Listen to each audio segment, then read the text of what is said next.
dito. Dito, walang bata. Wala mo rin. Hindi ko.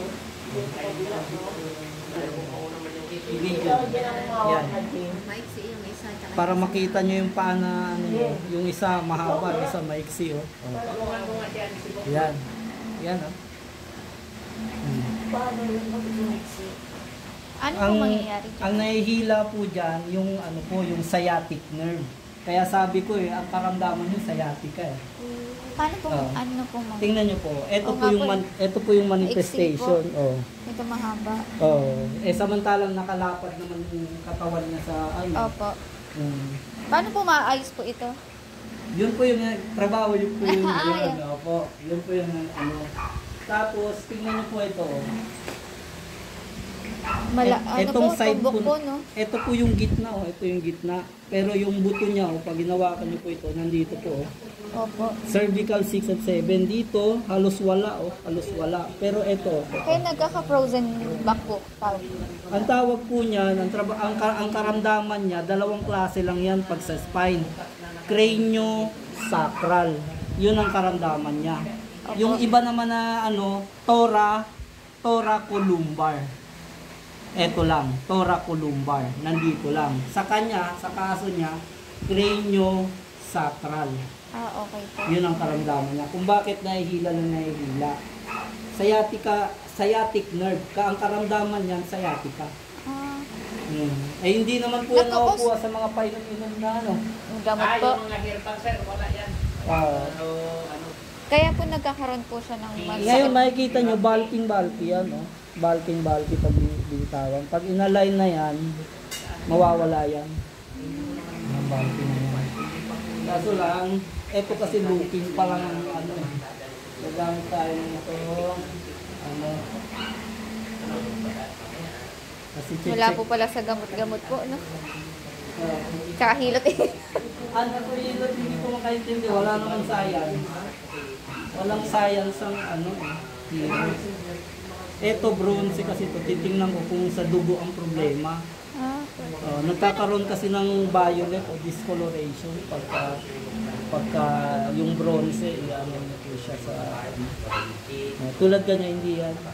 Pero nag-iiba ang kulay niyan pagka ano,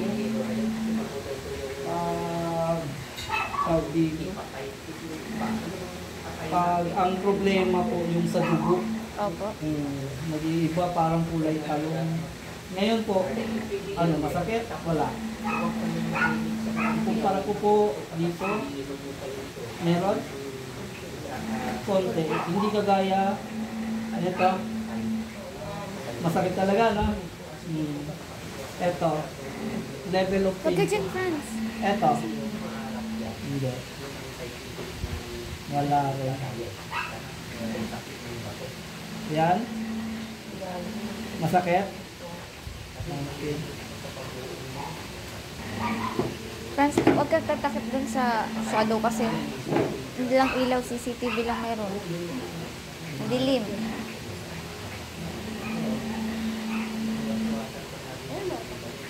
Hindi pa naman pala ganun. Meron? Ito pala yung pinakamalakas na gamot sa alergy ko. Ngayon, Nay, patagilid kayo, Nay. Papunta doon. Yan. Hiram tayo. Para pagkasabi kayo.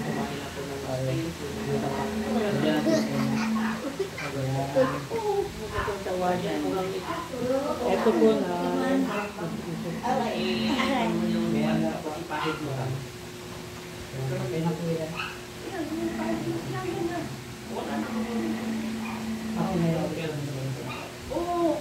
Ang lakas ito eh.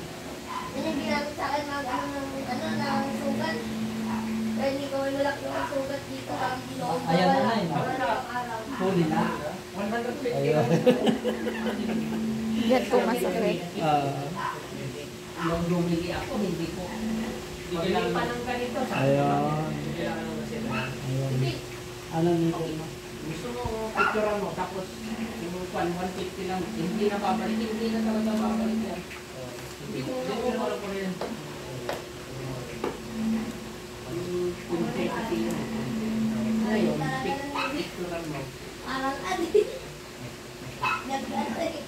Pag hindi kasi po, pagdating po sa pain management, pag hindi po hindi po maalam paano i-evaluate yung ano, wala na, pabalik-balik. Tapos ang ibibigay lang po is Sir, nag-ano rin po ba kayo ng migraine? acidity, vertigo, yung ubing sa tenga na tinnitus, mga ganun. Alam ko po kasi ako may migraine. Ay, Kasi ganun. sobrang sakit. May time pa po ba kayo pag ano? Apo, meron pa naman. Ah, sige. Kasi baka po may appointment pa po. Wala. Wala na kasi Ang hirap magbiyahe ngayon. Pero may sasakyan naman po kayo? Meron. Muulan po eh. Yun. Mahirap po pag tag-ulan pa naman po. Kasi pag alam ko, nakikita ko po, may ginagamit po din silang ganyan sa pag may migraine. Opo. Labo? Dry needle. Migraine. Ano yung puncture? May tutusok para mawala yung migraine. Tutusok. Alam mo yan? Yung acupuncture. Yung karayan. Ang gagawin. Ano yung tawag, Franz? Traditional Chinese medicine. Acupuncture. Ako pa. Mas alam nga po niya. So, nakakatakot. Gaganyan, tapos tinaganyan. Yung karayan. Pero hindi niya po nararamdaman. Kalamig-lamig lang yun. Actually po, ang inaalis po nito, Pain. pain. Kasi may nakikita rin po akong ganyan eh. Pero hindi ko po alam kung masakit siya. Hindi. Pag usually po ba, hindi mag-align yung dalawang paa niya, ano po ba mangyayari doon? Manghihina po yung isang buto ng paa niya. At ibang pumunta dito, baka hindi ba, mamaya kasi pagkatapos yan, i-check natin yan ulit. Babalikan natin para may before and after. Pero pag hindi po ba, kunwari hindi po na-align, I mean, hindi po kayo dumating dito, pero hindi po siya Hindi talaga, na-align. hindi po talaga siya na-align, hindi namin alam na hindi na-align, hindi pala pantay, ano po mangyayari sa paa niya? Etong laman niya, didikit na sa buto, yung parang na-paralyze. Liliit. Yung Okay. parang, nakita niyo ba yung nasa wheelchair? Opo, Ganun. parang hindi na pantay yung, Ano ito, sciatica to eh. Karamdaman ng sciatica. Kasi may napapanood din po ako nagkakairo na gano'n. Yung paa po hindi pantay. Hindi ko alam kung anong cause pag hindi po pantay. Yun Ano yun. po mangyayari pag hindi na-align? Pag hindi inalign, Opo. yun, malaking problema yun. Tapos hindi pa naman, Hindi po alam na may hindi pala pantay yung hindi pa paa. naman po i-advise na ng ano, kasi kami po alternative and complementary medicine practitioner. Yun kami. Yung ano po, yung sa hospital is medical Opo. doctor. Hindi i-advise. Hindi i-advise. Marami kasi parte ng karamdaman ng tao, hindi namin sinasadya na natatapatan namin yung ano. Kasi po, more on sila, ano po. Kagaya po yung sinasabi niyong migraine, ang binibigay po nila Gamot yan, eh. cephalexin eh. Opo. Dahil ang niisip nila, nag-work ng nerve ang cephalia ng brain natin. Ganon. Kaya cephalexin. Oh. Tapos i-acupuncture, tapos nawawala. Oh. Parang inagawan sila ng ano. Tama nga. Oo. Kaya kaming alternative and complementary medicine, sila kami pagdating dito sa Pilipinas. Ano sinasabi nila? Opo. Ano. Kasi ang ano po namin, license po namin under PITA, Philippine Institute of Alternative and Complementary. May kasamahan kami kasi dati nung kasi sundalo ako.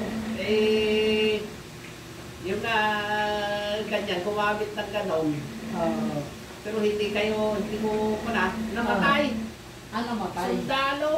Namatay siya? Oo. Kasi Sargin. Sino ang nag-perform sa kanya po? Hindi ko lang alam kasi sa minsan nagsasarili siya eh. Yun. Hindi ko lang alam kung ano yung namin nila. Hindi po yun sa Karayo.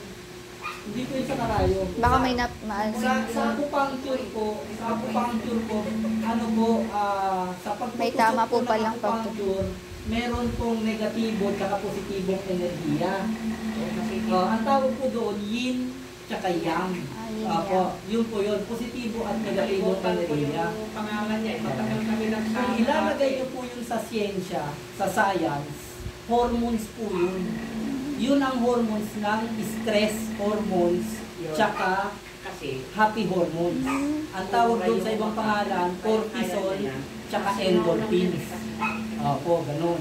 E ngayon, sa pagtutusok po ng ano, kailangan po, acupuncturist talaga kayong tunay. Parang Opo. Kasi sa acupuncturist na ano, ang hinahanap namin po, 5 klase po pang hahanapin po namin, i-evaluate. Opo. Kung anong klase ng karamdaman yun. Ganon. Pag natagpuan na, kung ano yung reklamo ng pasyente, tapos kung ano yung magiging evaluation namin, saka na kami magtutusok ng ano, ng acupuncture. Pero hindi po pwedeng tusok ng tusok. Mamamatay ka talaga yung tao. Kasi halimbawa po, ano po kayo, marami kayong iniinom ng mga maintenance. So, inflame po kayo noon. Ang tawag doon inflammatory. parang bloated. Opo. Bloated po siya. Nabo-bloated dahil sa heat. Tapos, ang iaano po sa inyo, ang itutusok sa inyo ng acupuncture points, fire element, anong mangyayari? Parang ano na yun eh. Sabog na ang init. Opo. Ganun. Parang balon na sumabog na. Oo. Parang vulkan. Ganun. Parang ganun na ang mangyayari. Kaya hindi yan pwedeng ganun. Merong tinatawag na harmonious balance tsaka dynamic relationship. Ano po yun? Kunwari, mali, di ba, para siyang namaga po sa loob. Yung sa loob po, na parang may chemical na pag sumabog, pwede kang malasing. Hormones po, marami po tayong iba't ibang hormones na ang pinakapangalan niya talaga, immune defense system ng katawan natin. Po. Kahit naman yung mga medical doctor, may reklamo kayo ng karamdaman, i-confine po kayo. Tapos, sasaksakan kayo ng dextrose. Ang dextrose po, sari-saring gulay at prutas yun. Tsaka mga nuts, nandoon yun sa dextrose.